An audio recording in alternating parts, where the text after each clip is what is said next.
হে প্রভু ভগবান, যেদিনে আমার পুত্র জন্ম পাইছিল সেই দিনে আমি আমার পুত্রক লৈ বহুত আশা করেছিল। আমি মনতে আশা করেছিল আমার বৃদ্ধ কালত আমার পুত্র আমার সারথি হয়ে থাকিব। আমি আশা করেছিল আমার মৃত্যুর পিছত আমার পুত্র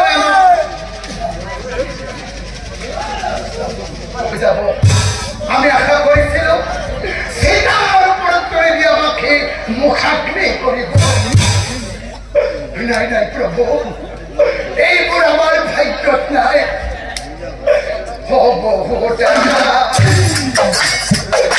করেছিল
হরি দেবতাই সকলো চাই আছিল।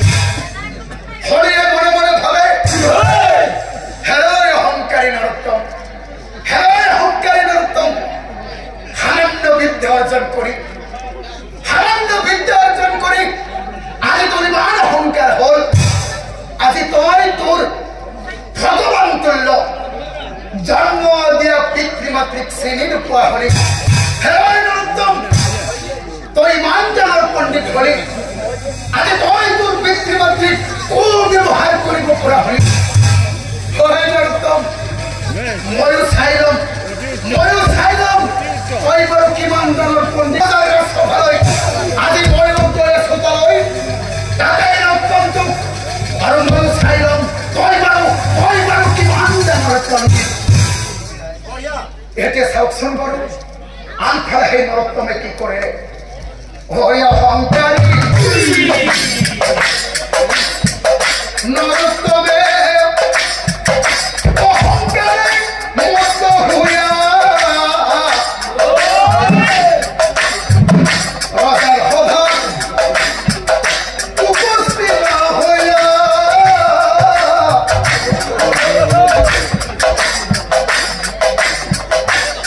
সভাত বহি আছে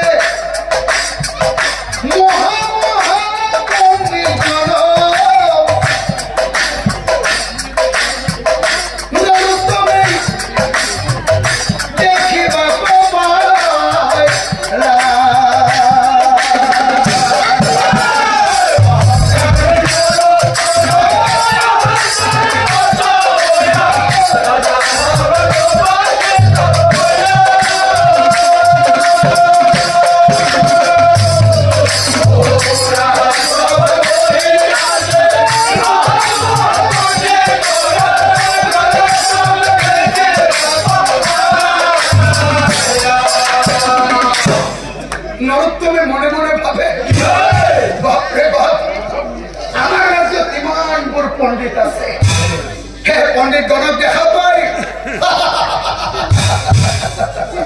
হাঁহি উঠি পণ্ডিত সকল ঠাট্টাৰ সুৰে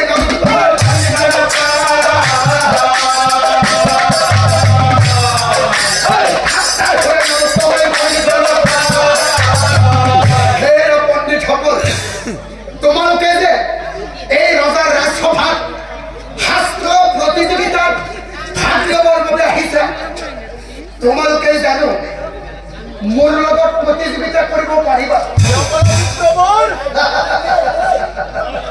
মই কিয় কৰো জানা মোৰ সময়ত মহাপণ্ডিত এই পৃথিৱীত আৰু কোনো নাই আৰু যদি তোমালোকক কিবা প্ৰমাণ লাগে যদি মই দিল এতিয়াই প্ৰমাণ লাগে যদি মই দিল এতিয়াই আৰু এতিয়া চাওকচোন বৰ লগে লগে অহংকাৰী নৰোত্তমে যুৱ বিদ্যাৰ বলত সেই পণ্ডিতগণৰ গাৰ বস্ত্ৰবোৰ কি কৰিলে পণ্ডিতগণৰ গাৰ বস্ত্ৰ হুলুকাই শূন্যতাই বস্ত্ৰবোৰ মাই ৰাখিলা শূন্যতাই বস্ত্ৰবোৰ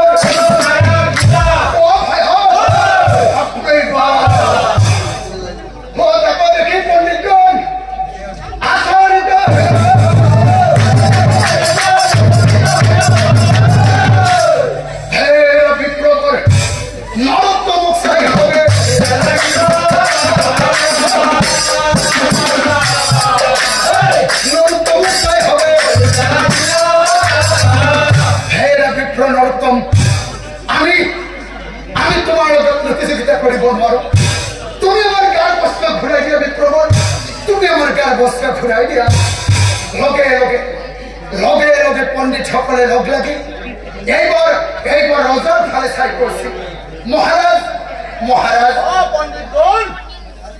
আমি এই নৰোত্তম বিপ্ৰৰ লগত প্ৰতিযোগিতা কৰিব নোৱাৰিম এতিয়া চাওকচোন বাৰু আনফালে সেই শনি দেৱতাই অহংকাৰী নৰোত্তম বিপ্ৰক উচিত শিক্ষা দিবৰ বাবে কি কৰিলে ঠিক সেই সময়তে কালে শনি আকৌ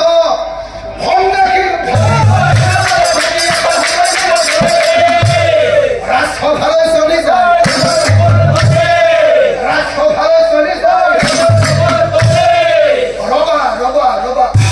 ৰবা পণ্ডিতসকল ৰবা তোমালোকে হাহাকাৰ নকৰিবা এই নৰোত্তম বিপ্ৰৰ লগত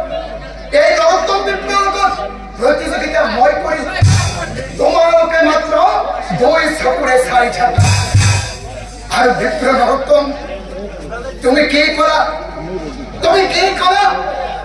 তুমি এই পৃথিৱীৰ ভিতৰতে শ্ৰেষ্ঠ পণ্ডিত